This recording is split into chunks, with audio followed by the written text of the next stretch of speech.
I'm actually back. I wanted to take a little break to appreciate what I had made, also because I was editing like non-stop for 2 weeks to make that video. I've changed up some tech stuff, so now the gameplay will be a lot clearer, and in general the quality of the whole video will be just more consistent, now that I'm actually used to recording my voice. Right, so I guess I'll briefly explain what Brad's of Extra is. Essentially, because the main projects take so damn long to design and produce, I thought I'd have a few more casual extra videos that are similar to my old ones, dotted in between the big projects. That sort of thing is coming next week. This week is more of an extra deleted scene type thing I didn't include in my massive project I did a few weeks back. Less of a deleted scene, I never really recorded it, I just basically wrote down the idea, so more like a big chunk, I don't really know.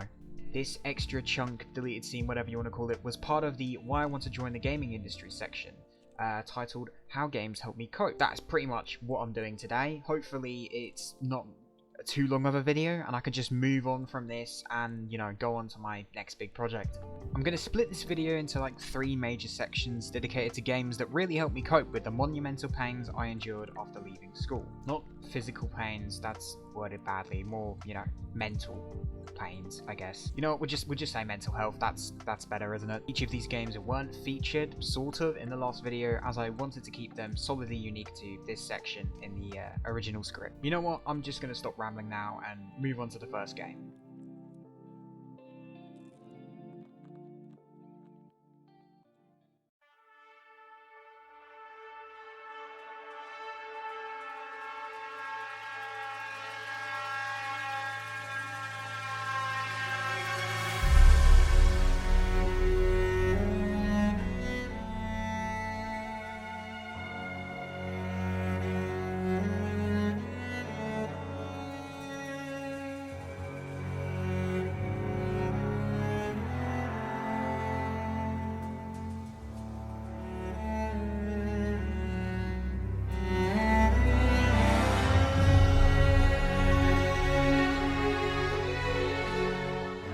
Call of Duty World War II, a game that received so much hate and so much bad rap at launch and was up against an impossible foe. This is one of those games that has aged like a fine wine and has gone from one of the most hated in the COD community to one of the most liked. COD World War II it's based around World War II, I'm pretty sure that's obvious to everyone, right? COD World War II sparked my interest in weapons, and more specifically World War II weapons nearer the end of the war. This game has a wacky roster of weapons like the Austin SMG I'm using here. It also provided a world I could escape to when I was overwhelmed with anxieties and fears. It's pretty ironic considering this is the most brutal war mankind has ever faced, but I didn't care. There was nothing more fun than gunning down Nazis with a decked out Lewis gun. My favourite memory of this game was heading out of the school gates for the last time, overwhelmed by stress and fear and curiosity over what the hell my future was going to be. I came home early on that Thursday, loaded up World War II and just cleared my mind by gunning down endless waves of Nazi zombies.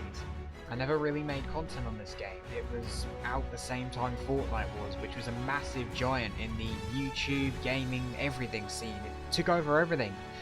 This game was getting near to no views and people weren't playing it, and unfortunately, like everyone else, I just ended up leaving it. Like some others, I came back to the game, grinded the absolute hell out of it, and loved every second. It's one of the best Call of Duties in the series, and I cannot thank it enough for being there during those first rough days outside of school.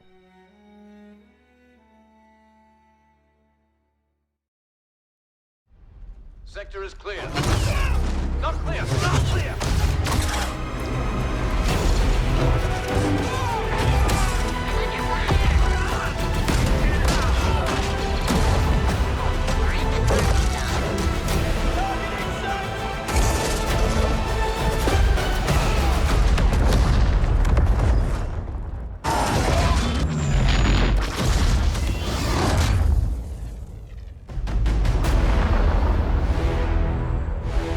Assignments. They are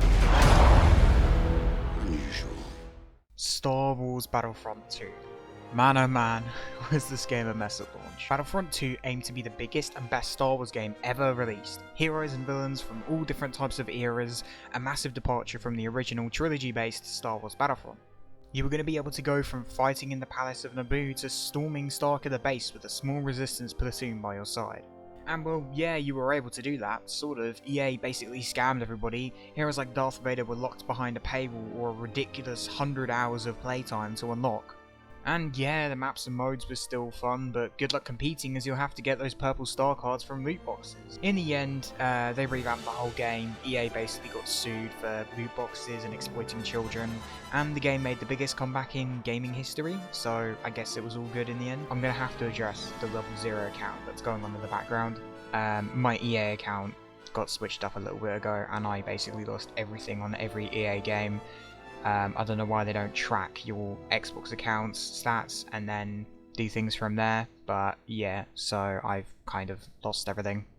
Oh well. As a massive Star Wars fan and simultaneously a 13-year-old child, I was super stoked to get my hands on this game when Christmas Day finally rolled around. This was also the beginning of the half-finished Let's Play of the campaign, and also, I guess, the few multiplayer videos I tried to make, which were okay, I guess. My favourite memory of this game isn't from 2017 or 2018, it's actually from 2019.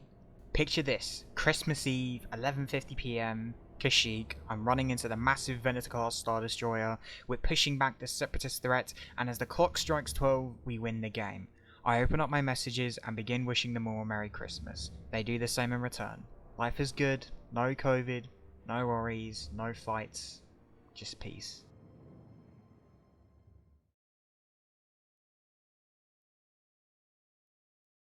We have got it working! The screen recorder is working, guys. Today we are playing Battlefront 2. If it lets me. Yep, here we go. We're playing the campaign today. You guys don't understand how long I've been waiting. I've been waiting ever since I got it. And I've been so eager to play this game.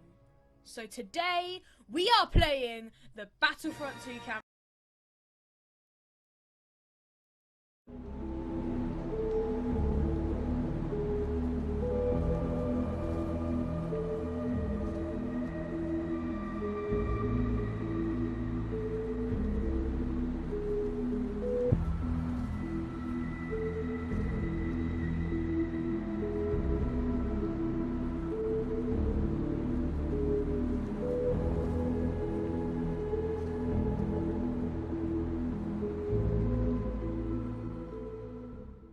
I think I might have been saving the best until last. I mean, come on. If you played Fortnite during its early days and you're not tearing up hearing this music, then you just aren't human. This game is kind of why this video even exists. I owe Fortnite nearly everything. Countless hours of fun, friendship and happiness.